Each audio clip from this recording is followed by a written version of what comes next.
Basketball and hockey, you know it's the best. The ball loose from the Bishops. Chad German jumps on it right there. The Warrior Chief looking all happy up there in the stands. Later on, John Venning hands off to Desmond Howard. He gets into the end zone. 21-0 Wando at the half. They would roll over Bishop England tonight. 26-6 was the final. Wando and Coach Dickie Dingle over there off to another big start. Stadium, BE definitely the David in this matchup to Wando's Goliath. Here we are with Wando on the attack. Frank Ankrum with an 8-yard TD run. Wando's up 21-zip. Coach Jack Canny, or watching his son John Canny work now as BE tries to counter. Canny to Michael DeTrevelle. Yes, 16 yards and a little penalty added on for good measure. Bishops want to get on the board just for a little bragging themselves. Canny this time to Michael Waldron. 30 in the end zone, 21-6. Wando, that's the way it ends as Wando gets its first win of the year. The other score traveled across the Cooper River Bridge tonight for a meeting with the much bigger Warriors and Coach Dickie Dingle planning out the new strategy for 91 this year. It worked as we see Frank Ankrum on the pitch out for a couple of big yards. The Warriors led 14-0 at the half. Bishop England first game jitters. Quarterback John Canty fumbles. Chad Germain recovers, and the Warriors look like they were in great position to pick up some more points. But Wando can't convert deep in the Bishop's territory. In fact, they cough it up themselves, but not to worry. Wando rolls over Bishop England 21-6.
Great.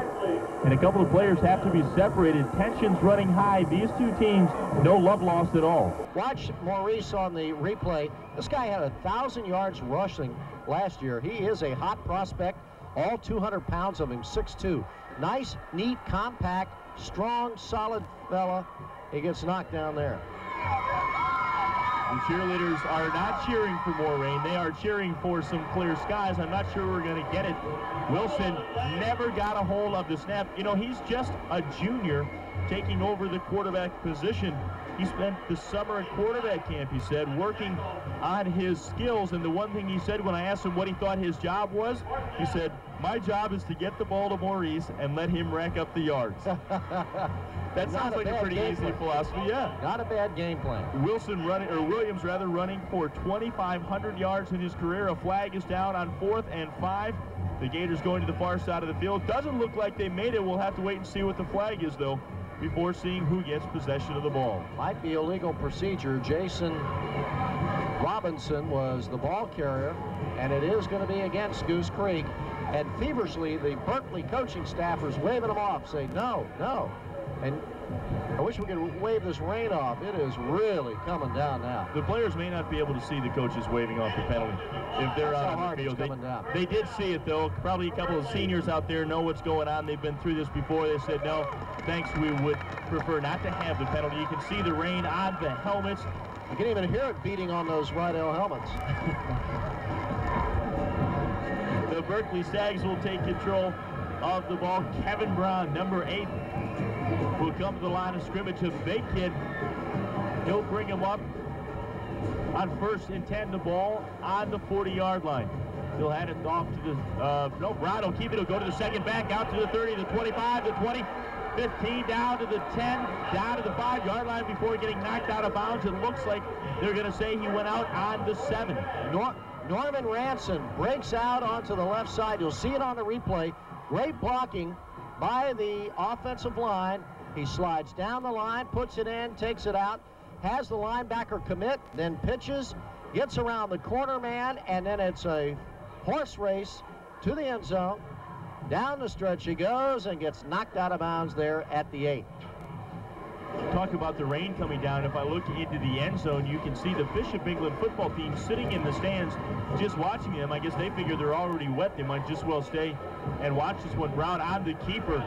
A shot to the head. It looked like he got a couple of yards on 1st and goal. Down, we'll say, to the 5-yard line. There's the water rushing out of the stands, cascading down. And believe me, as quickly as you see it rushing out of the stands, it's pouring into the stands. I can see where Mark Kennedy, our sideline photographer, is. It's starting to get onto the field and just make puddles down there. You can see up closer to where we are, some of the signs that have been made by the cheerleaders are now being used as a way to keep the rain off of your head. Brown will bring Berkeley to the line of scrimmage, 2nd and goal. He'll hand off to the second back through, down to the 1-yard line. Is he in? No sign yet from the officials. Will say no. 3rd and goal from the 1-foot line.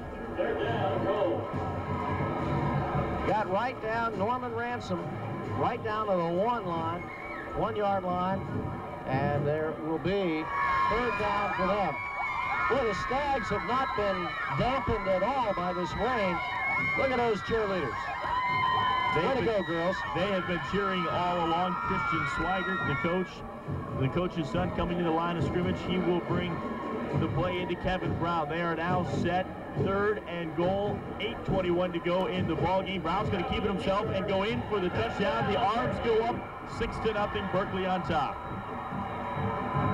Kevin Brown, 6'3", 185. You'll see on the replay with the wet ball in the wet weather, he wasn't taking a chance. He gets it, waits for the blocking, and then slips in there between the center and the guard on the right side. Good job, Kevin. No need to give it off to anybody if you can handle it yourself. Well, let's see what happens now with the kick. The turf is wet. Can Christian Swigert split the uprights? It looks good. And good, 7-0. The Stags take the lead. Talking with Coach Swigert about his son, and he said, well, he's going to be a good football player. He's the coach's son. He should know more about the game. We'll see how that pans out the rest of the season, and we'll see how the rest of this game turns out when we return to Johnson-Haygood Stadium and the 21st Annual Sertoma Classic.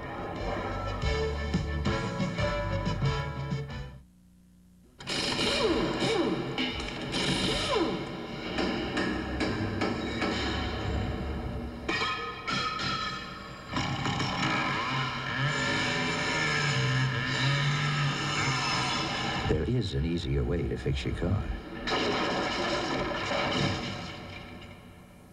Get a Civic 4-door from Honda.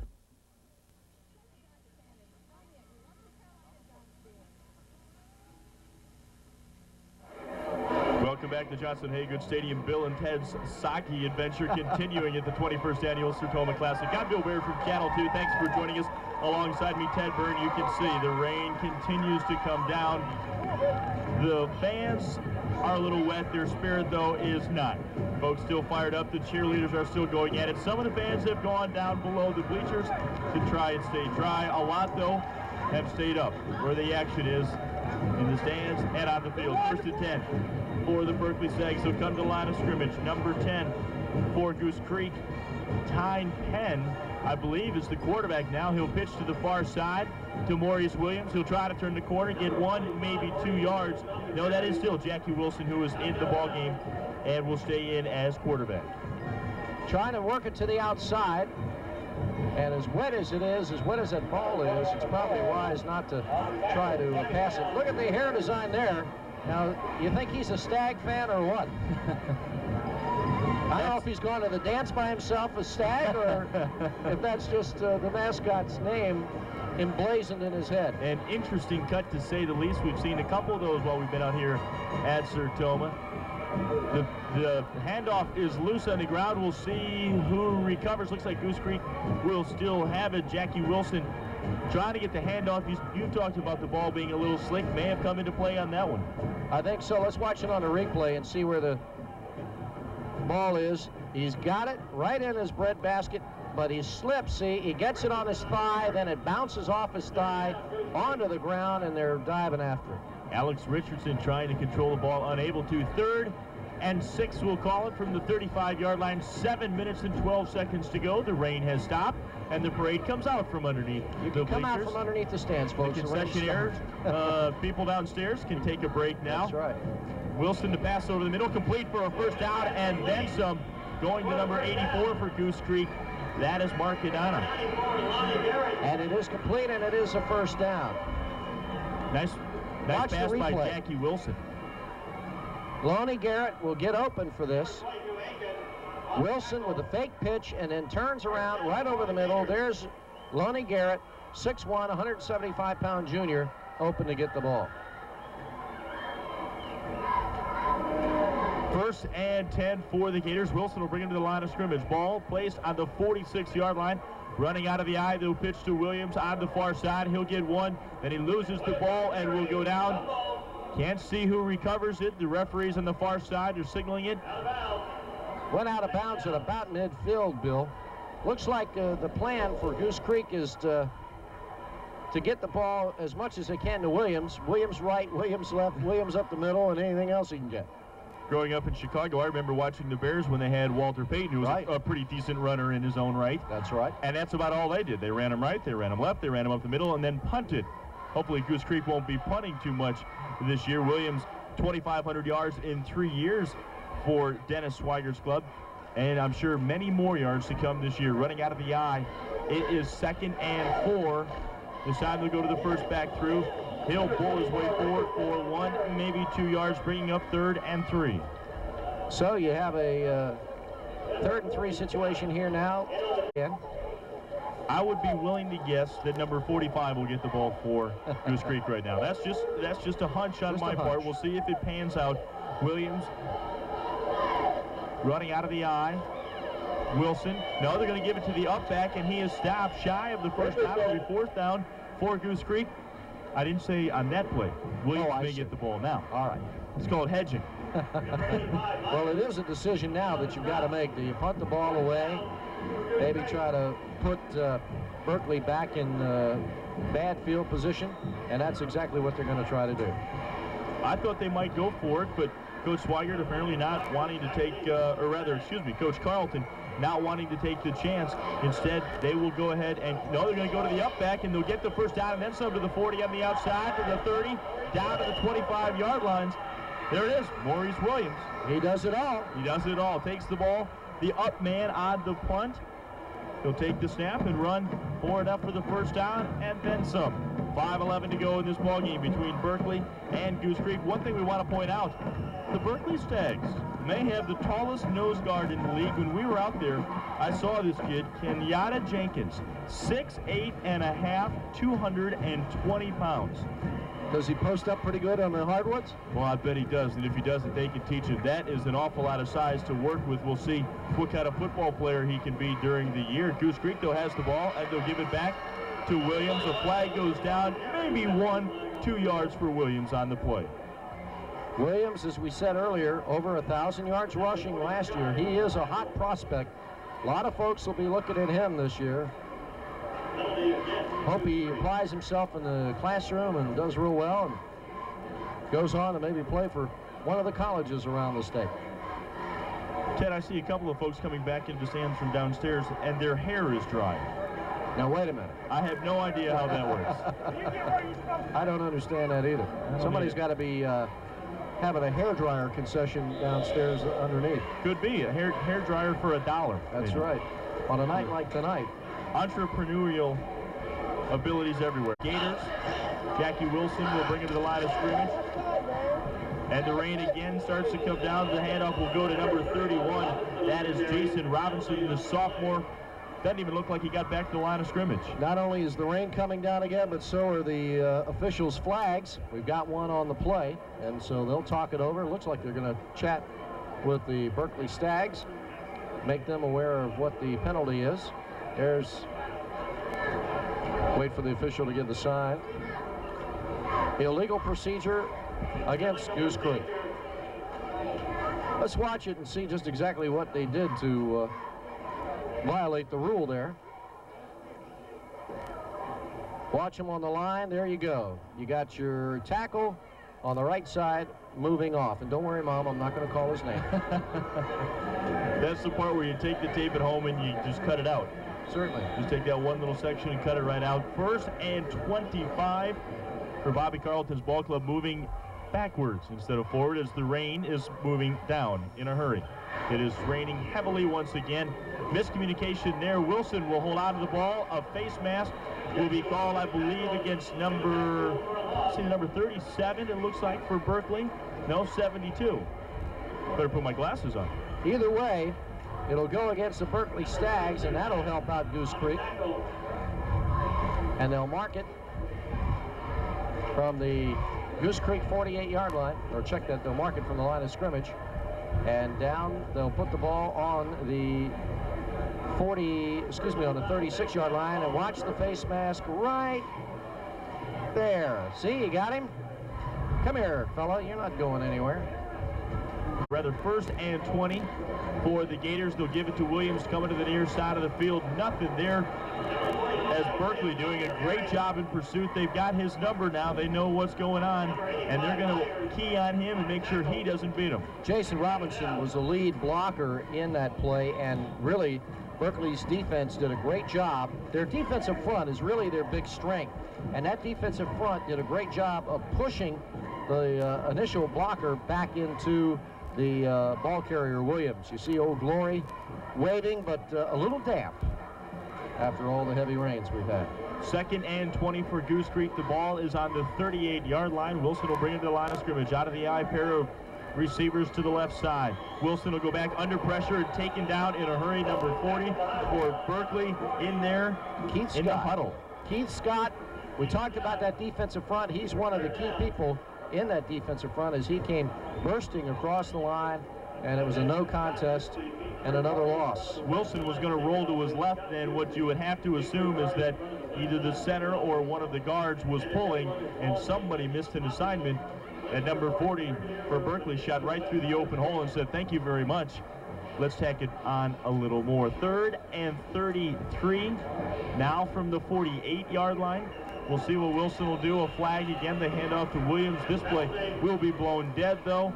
We may have another procedure call. 2 minutes, 40 seconds remaining in this, the 4th period of the night. The final period of the night coming up will be Stratford and Wando, and that should be another dandy. Stratford picked to be one of the top teams in the Sweet 16. The coaches poll for Region 6 4A has Somerville and Stratford neck and neck. Right behind them, the Wando Warriors. So we'll be able to see 2/3 of what should be, some folks, at least the coaches think, will be the cream of the crop. We'll get to see them coming up after this game is done. 2:34 to go, no score. Or excuse me, rather, Berkeley is up 7-0 on the Brown 1-yard keeper. So the Stags are leading the Gators. Goose Creek 3rd and 36 from the 48-yard line. They'll hand the ball off. It's loose, and Berkeley will recover the ball. It will be their ball on the 47-yard line. The handoff never really made. Hit him right on the hip, and that was all it took. And recovering it was Derek. They held the ball for 8.5 minutes on offense on their first drive. Wando gets it back, needing a touchdown. Well, the Bishop's going up 7-0 over the Rams of St. Stephen as Billy Simmons crashes in from 1 yard out. Bishop. Betros will shoot through a gap and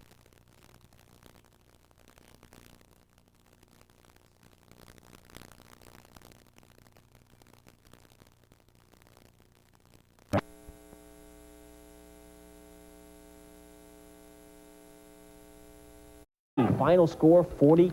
The upset-minded Bishops met another 3A school. And for this, we go to Stall. A hot night for Stall. Anthony Johnson takes out everyone, including our own cameraman. Nakia Addison picks up the big yardage on the sweep. Johnson then drops back, goes to the air, and hits Cecil Mitchum for a big touchdown. 28-0 Stall at this point.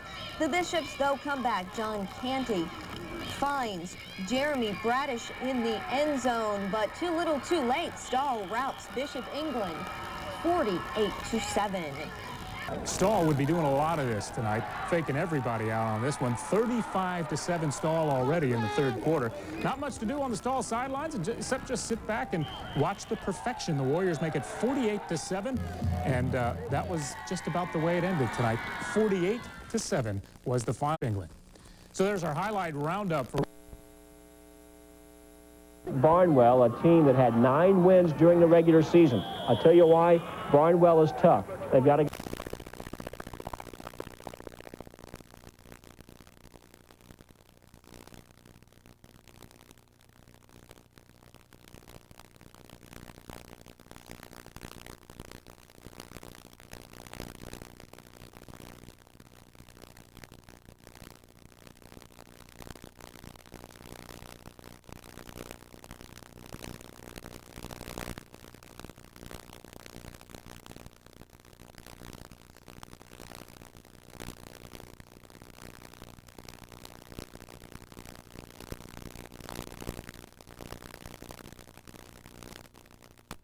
and 4 during the regular season. We're hosting Barnwell. The Warhorses with just 2 losses in 11 games. Could be give them number 3. Well, the Bishops look ready. Jamie Rooney and Chris Donato will combine on the sack here for a loss of about 5 or 6 yards. But the Warhorses were on a rampage.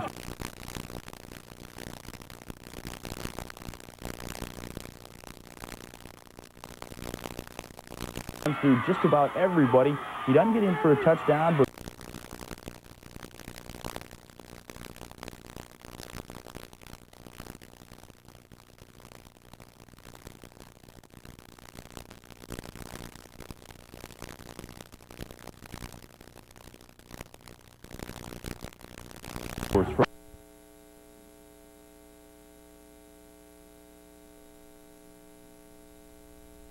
will take the handoff.